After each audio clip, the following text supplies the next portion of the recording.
taking reasonable requests on COVID from people. It all sounded like it was a bit of a press conference for the West rather than for China themselves, which is something the Chinese can do. They can talk with one mouth to Western media and talk with another to domestic media. But not a lot came of it in the end. No big news on easing restrictions. There was even the headline touted around from one of the sources we follow on Twitter, who can be a bit dodgy, let's say that, who said that they are adamant they're going to stick to their zero COVID policy.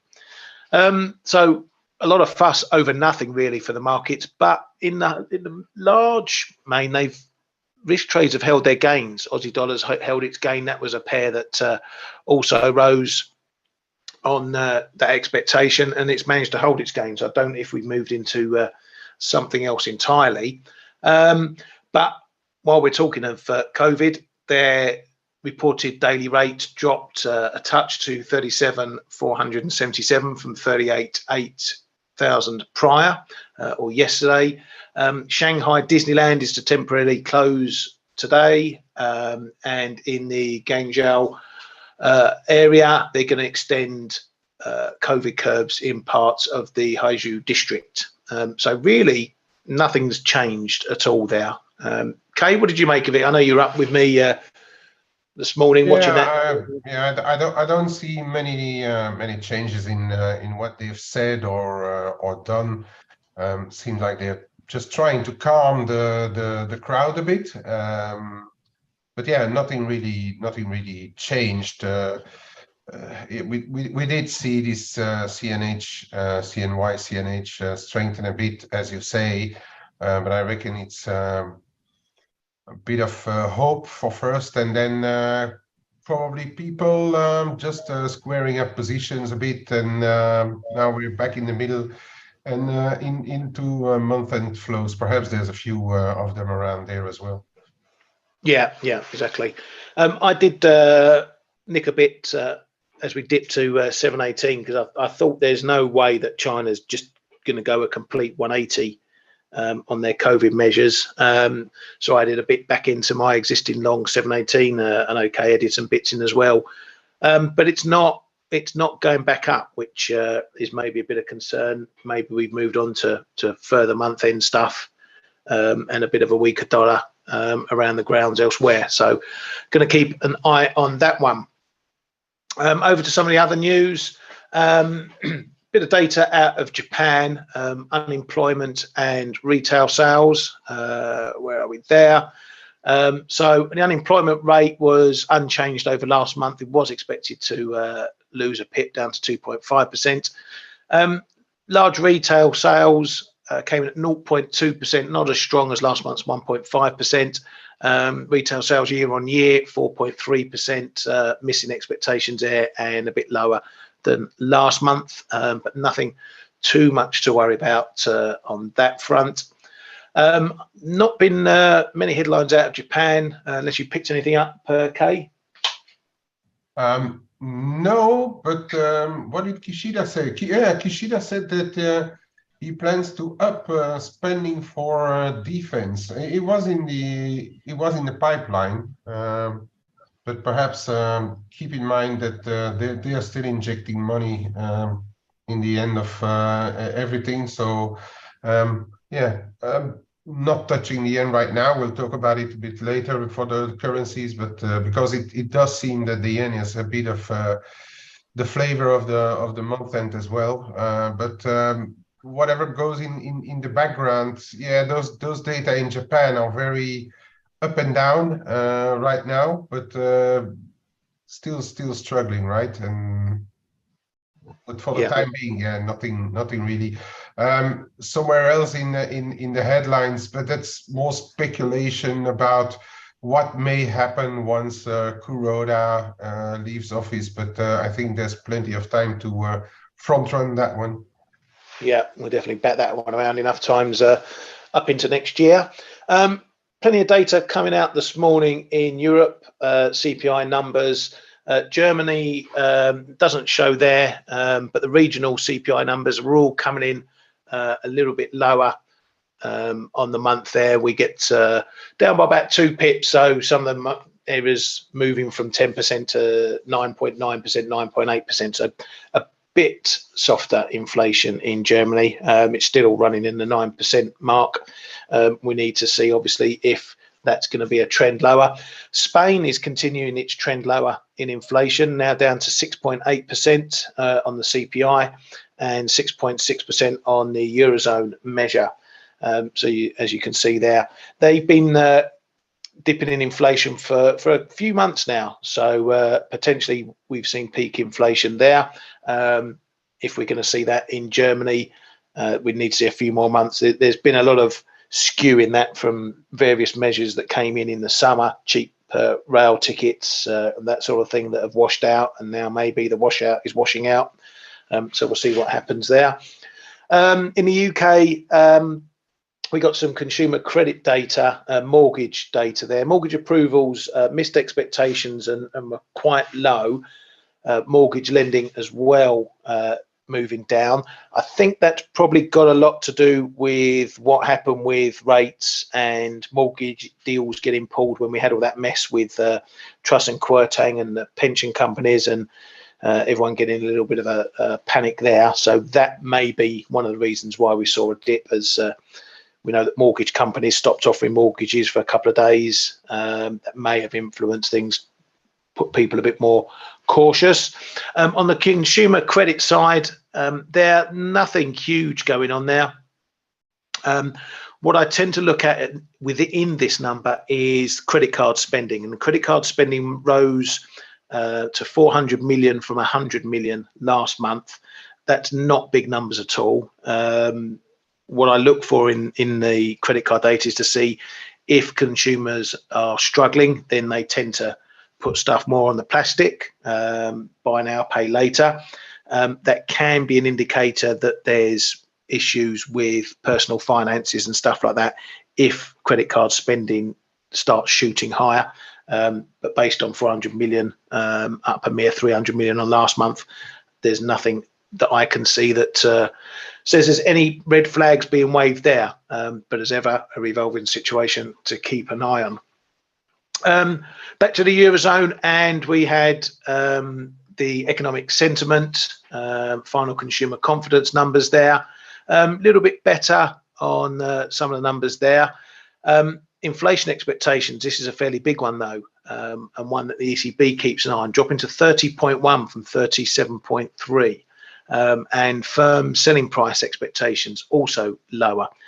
So again, there's signs that maybe we have peaked in inflation, particularly in expectations in the Eurozone.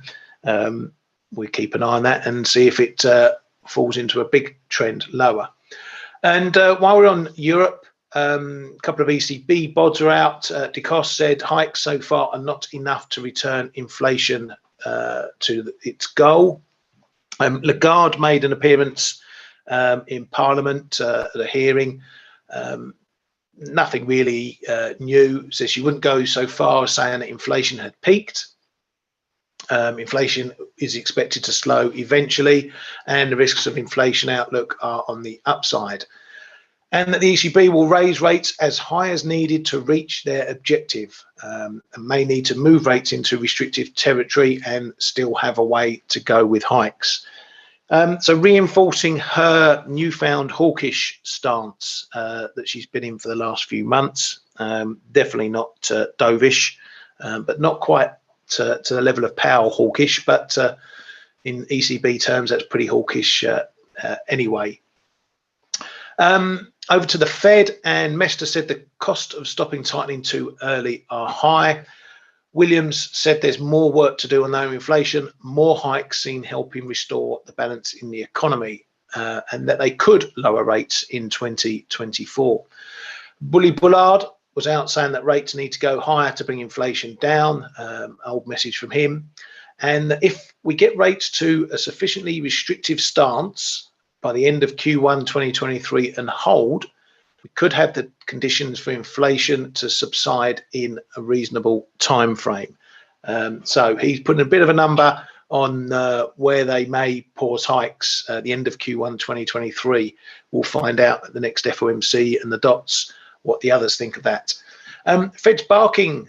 He's the financial stability man, rules and regs man, but he now and again he comments on monetary policy, and he did so yesterday, saying they've got to get inflation under control and make sure of it before anyone does any talk of loosening. And how long rates stay high will depend on what happens with inflation. And over to President Al-Bidi is expected to call on Congress to intervene to avert this potential railway strike that's coming. There's a 9th December deadline before or when they need to enact any laws or put in legislation or do whatever they want to do to try and stop this train strike. So that's a deadline, December the 9th. And in cryptos, another one goes pop. BlockFi is filed for bankruptcy because their substantial exposure to its FTX created a liquidity crisis. So the fallout from that is ongoing. That's all I've got today on the headline front. Kay, any other extra bits and bobs? No, not on the headlines. Nothing really to add. The one thing I would like to add, though, is that yesterday it seems that OPEC Plus is drawing a bit of a line in oil, and we're talking about Brent here around $80, because yesterday they already said when oil was coming off, they already said that they may actually increase the cuts again if oil prices continue to go lower, and that was when Brent was on the approach of the $80, and we are trading $4 or $5 higher again. So that was OPEC Plus is just giving another middle finger to whoever wants to lower oil prices in official DOM, and saying that no, they will try to keep the prices high. So that was the bit that came out at the end of our day, I think. Yeah, and I think probably also a bit behind the oil was all the China stuff as well. So it's had a bit of a double win perhaps there. Yeah. So if we're speaking, let's have a look what we've got coming up today on the calendar. Busy. Need to keep an eye on it. Canada GDP, the pan-German CPI numbers at 1 o'clock there. GDP from Canada there. It's for Q3. That's good, because usually they're so far behind. I wouldn't be surprised if it was Q3 2021. Anyway, some house price data from the US, which could be a bit significant. Prices finally looking like they might be on the slide. We need to see if that's going to pick up pace, especially with how high mortgage rates have gone. And then consumer confidence in the US later on. Again, keep an eye on those inflation expectations. Going to be a big driver for Fed thinking, particularly into next month's FOMC. Right, just having a look at some of the prices, and as usual, if you want us to look at anything in particular, please chuck it up in the comments there, and we shall take a beady look at it. In terms of my trading, I'm just I'm really not looking at anything new at the moment. I was hoping maybe we get some good levels in dollar yen up towards the highs, maybe into the 140s.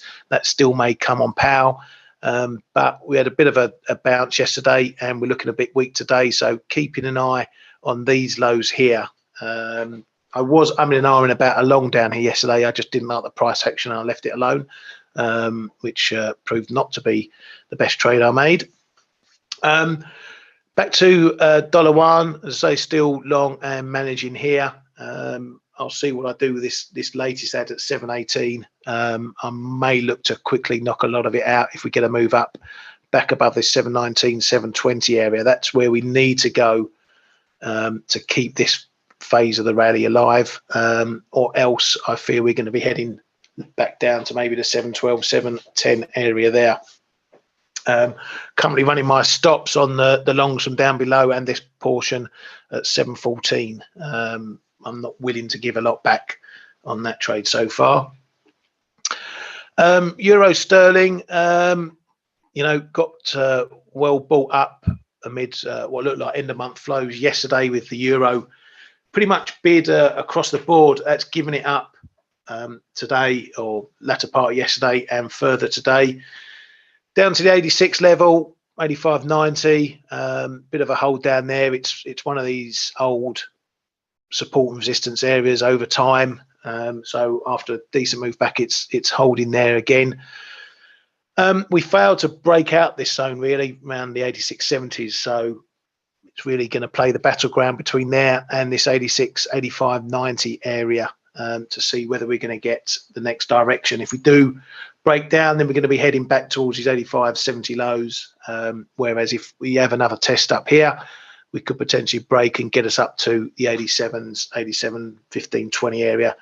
There's also been a long-standing support and resistance zone, and I'll just show that there. So you can see plenty of action along that 87, 87, 15, 20 area there. Aussie dollar still long on this one, and sitting and waiting. Maybe we're going to get a move up towards these highs, and maybe another push to 68. Depends what's going on with it, with this end of month stuff going on at the moment. I still may take a little short up into 68, just a separate trade, depending on the price action. If it looks like it's going to resist again, might as well try and make some pips on the other side. But the low, not getting down as far as the prior low, so you know, maybe we're going to start to build a series, call it a bull flag, whatever you want to call it. Keep an eye on the lows here. If we get down to maybe 66, 70, 80s, hold there, then potentially we're setting up for a proper break higher. That's what else am I've got on? I keep forgetting what I've got on today. Euro Mex, have a quick look at that, and I think Kay, you're back in this one, aren't you? Yeah, no, don't look at it, mate. Oh, blimey, look at that. No, mate, it's crazy. Yeah, that's looking like a breakdown now, isn't it? It's quite crazy. I'm going to have a look at it as well, but yeah, I've actually gone back in it through the legs, but I do think we are seeing some end of month from European asset managers also. I mean, dollar mix is absolutely getting hammered this morning. Yeah, I looked at that yesterday, and it was every time I looked at it, it was 1930, and now it's been clobbered as well. So it's all looking a bit ugly around. But yeah, I'll let you. I've just closed mine actually right here, because if it's end of month, perhaps there's going to be some stop, and there's a bit of support here in the Euromex as well. I'll have a look at it on my charts. It can go further. Nobody knows where it stops at the end of the month, but this is a pretty big move, just coming out of nowhere, really. Yeah, it definitely. I mean, I think I was pretty lucky getting what I did out of the long yesterday. The swap into a long when I was short up here, and we made decent money down to the low 20s, and then I got flipped long yesterday and managed to get the majority of it out before getting stopped the other way. But yeah, this is definitely looking a bit creaky at the moment. Maybe one just to leave alone for a little bit while we get through the month end stuff. Okay, do you want to hang on? Yeah, sure. Sure, yeah, let me grab the these questions. Yeah, we'll look at euro dollar and cable. Constantine, Bloomberg, Gavin saying Bloomberg News this morning talking about the US house prices dropping that's at a fast pace. Yeah, we're gonna see that, I think, potentially from the data. Where am I?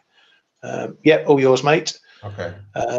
What else? Let's go on to the euro dollar for a starter, right?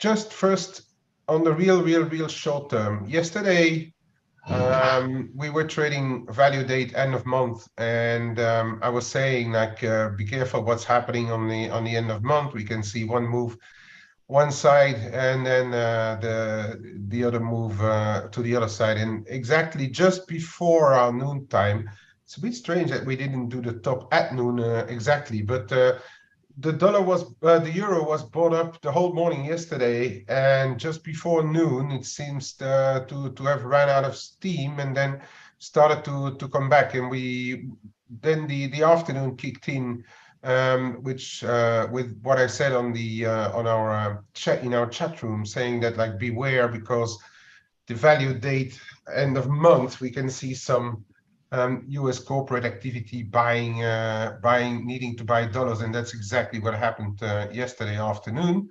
It did run virtually into the close in New York, a little bit ahead of the close, but that's the turnaround that we saw yesterday. So we're back into kind of similar scenario this morning. We opened a bit lower on the euro, then a bit of up and down into the as the CPIs came out. But see this yo-yo here. But we're back towards the highs of the day. So keep an eye on the clock, as I always say. When it's end of month, you always keep an eye on the clock, because moves can come out of nowhere and take the price to one or the other direction. So basically, what I'm watching here, we spoke about those levels up in the 105s earlier. So those capped again yesterday. I think it's a good enough area to monitor. Perhaps after Powell, let's put it that way. After Powell, we will see where we end up, above or below, and then we have a heavy data coming out for the rest of the week as well. On the underside, you can see a small support line here, which is a bit holding. Some people saying that we could be in the process of building an inverted head and shoulder, but I don't like the look of it to be personally. But the first line of defense should be around yesterday's lows, and below there around 102.70 once more, which is the little upside channel or flag or whatever that we built here. We came to retest it the other day when it was trading a bit lower, and when the line came in lower, and we bounced off it again. So that's a decent line to keep an eye on for what I am concerned in the shorter term. But again, I'm not sure if I'm going to have a lot of positions on ahead of the Mr. Powell, and especially with end of month, it starts to look a little bit random, because this morning we had this bid coming in cable, bit out of nowhere, looked to be month end starting as well, and then all of a sudden we ran out of steam, and the whole thing came back off again. So be very careful with those moves that we are seeing end of month ahead of Powell.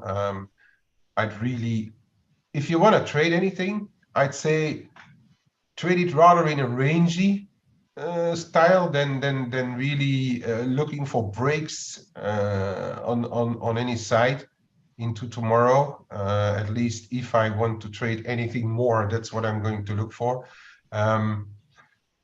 Just one thing that I wanted to add on the euro dollar, but it doesn't need a chart. If we look at, and I haven't seen the confirmation yet by the bank's models, but it looks to me that we may see a little bit of euro supply into tomorrow's last fixing of the month, because there's a bit of discrepancy between the performance in the US and European equity. So I'm going to keep an eye on that, and perhaps that could give like some move, which may be interesting into tomorrow's fixing. And I think perhaps yesterday was already a bit of a blueprint of what is possible to see. Okay, over to the cable. Where was this top? There was something in the 121s the other day. That was a nice top here. couldn't come back to retest the low of this mini channel, but I'm keeping an eye on that one. It's a bit lower now, around 118.75. In the middle, we see 119.85. Bit of a support around here as well. Prior tops where we stopped yesterday, 119.5. So 119.50, 119.85. Those are some levels to keep an eye on. Top side, perhaps.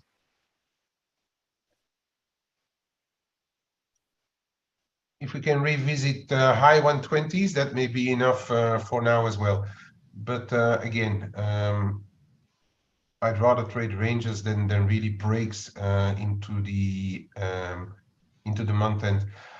Euro sterling still interesting. Of what we've seen, I still think those levels 85 3/4 and towards the 85.40 zone are interesting in the perhaps a small bigger scheme of things. If we get a move back down into the end of month fixings, I may try to catch a knife again there, just for the price action, and then see if we can hold around this 85.40 or not.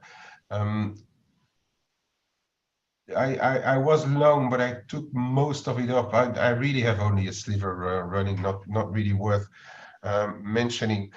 For the post end of month, I will have a look at this 86.70, 87, the figure zone. That is going to be the big marker. Top side, we have seen the last retest capped over there.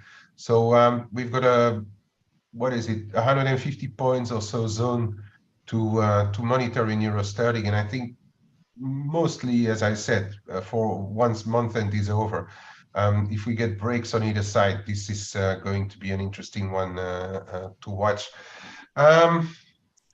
For the rest, oh yeah, dollar CAD. I had a little quick play in that as well. The 135 zone. Still capped 135, 135.15. That's where dollar CAD is now capped. People are watching this head and shoulder formation with the resistance at 135 as well. It's still working, so bear that in mind. 135, 135.15 dollar CAD. The underside is really 134 the figure, and then I would look at smalls wider, where we stopped last time around 133.25.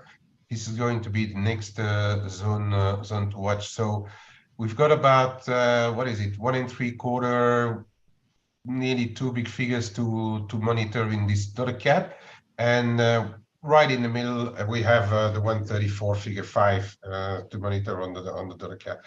So for the time being, the 135 is still very well capped. So keep an eye on oil as well for this one.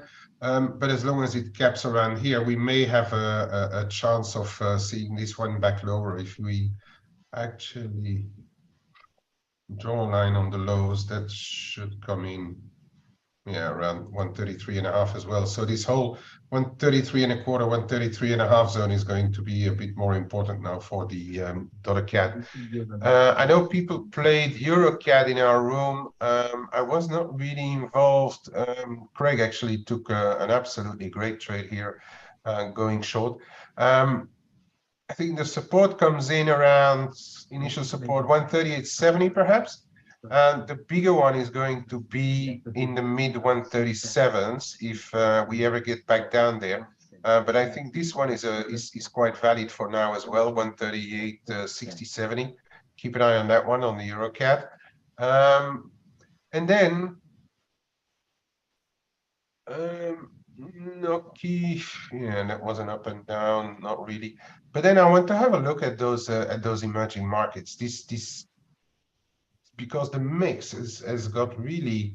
Yesterday we were when dollar mix wasn't moving much, we had this breakout of this trend line, and it was looking like really going to explode up to 2040, just to have like a very violent turnaround, come back below, and now we are already trading below those prior lows around in the 1990s.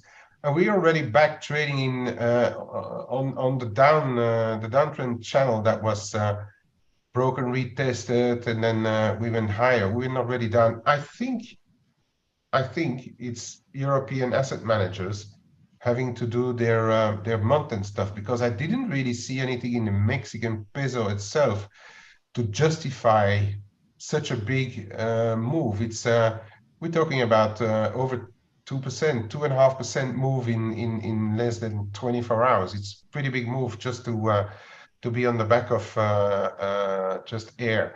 So I think a lot of it is end of month. As Ryan said, yeah, I went back in through the legs actually. Dollar MEX yesterday, and then euro dollar this morning on the rally. I sold it, and I just covered it on this channel because I don't know whether it's really month end or not. So I'm going to try to be patient on this one now. It does look like rallies will need to be sold again, just above 20 if we see it. Could be the first one, and then perhaps back around this one. And then once month end is over, we'll see where we trade on this one. And Powell might have an impact on this one as well, because if he would go anywhere as a surprise, it's not my base case, but as a surprise, if he would go more dovish, this one could actually jump a little bit as well, because we know the proximity of Mexico to the US. A lot of what we are seeing lately is that we're seeing the American bloc, the North America bloc, trading against the rest of the world. And we have seen it again. If you look at the EuroCat, for instance, was a good example. Yesterday, when the euro was shooting higher, the EuroCat went higher as well. But then the dollar came back, and EuroCat, EuroMex, they went all crashing down. So I'll keep a close eye and an ear to what Powell is going to tell us tomorrow as well. If he stays on the more hawkish side, or what my base case is, just confirming that they are going to continue with their program because the labor data is not yet really falling out of bed, whatever, yada yada. This could actually continue to go down, in my opinion. And then dollar MEX. Here, this one. This is the 3rd or 4th of March 2020 low, around 1916, which was the springboard for the pandemic rally, and we are below. So again, I don't know whether this is, what is this? I don't know whether this is the start of something or just month end stuff. We have to note that we are still firmly into this downward channel. So don't be surprised if in the longer run we are going to target 18s, well deeply into the 18s actually. I'm looking at the possible end of this move just back at pre-pandemic lows around 1850. But for now, I'm just keeping an eye on things and see what happens later. As you say, RA, dollar MEX has broken down. But as I said, is it month-end stuff or is it really breaking down? That's a different thing. I like to trade my stuff around, so for the time being, I'm out and watching the game. And I will resell though if we get back up to 19 and a quarter, perhaps 19 and a quarter, 19, 30, 40. I will resell this one as well. Last look is the dollar China. So we've spoken about what's happening over there. I also think there's a bit of dollar month end perhaps in play. So we went back down below the first support around 1918, 718 and a half. We're back there actually. But we've held the prior trend line support. We actually didn't even go and test it. This comes in around 714 and a half. So for those who are in it for the short term, a stop around 714 looks reasonable right now if you're long. That is what I'm going to do with my add-on. But for the more longer term bit of it, I'm going to observe what's happening around 712, 711 here.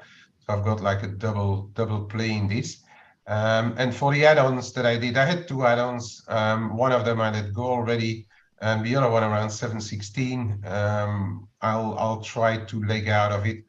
If we get back around this 719, 7080, which is around PBOC fixing, I always keep a close eye on what the PBOC fixings are doing. So around there, I may let a piece of it go as well, but still firmly in a bullish feeling over there.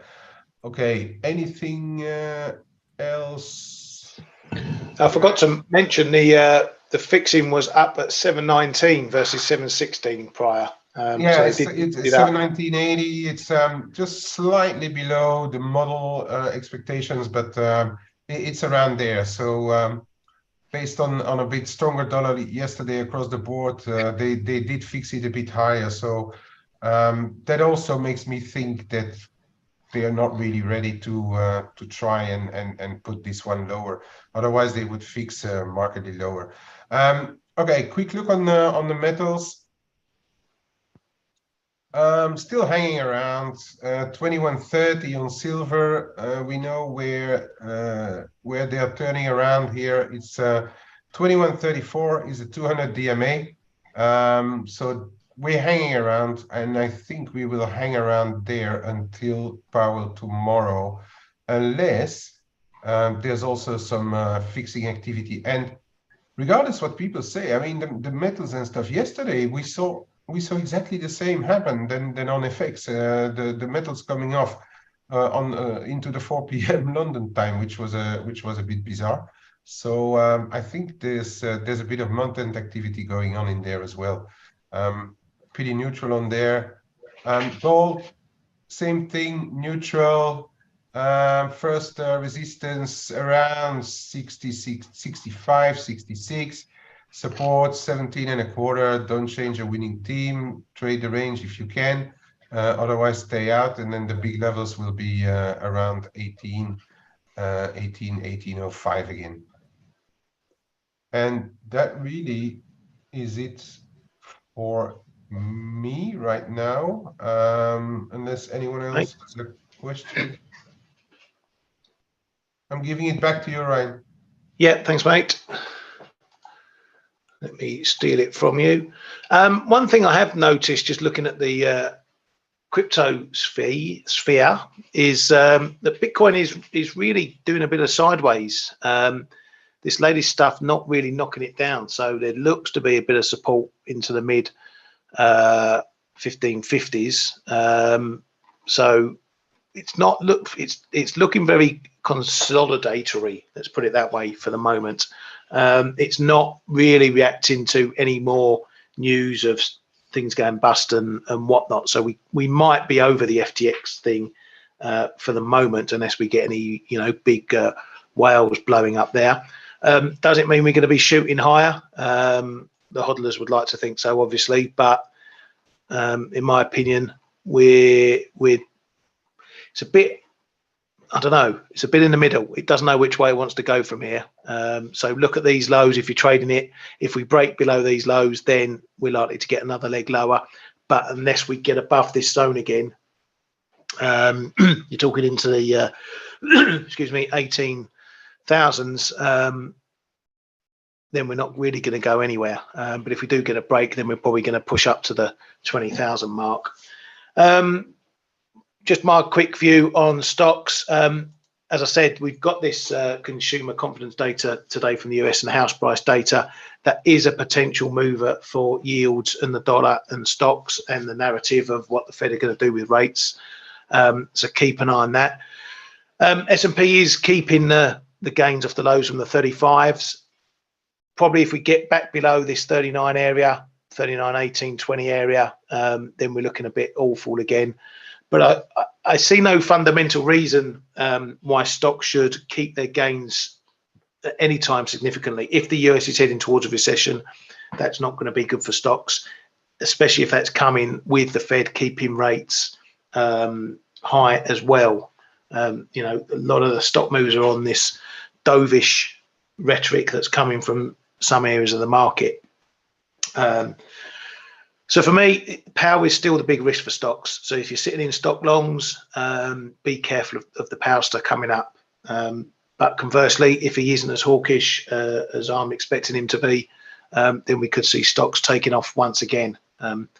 But I'm still, as I say, still not ready to believe that stocks going up into recession is something that computes in my mind anyway.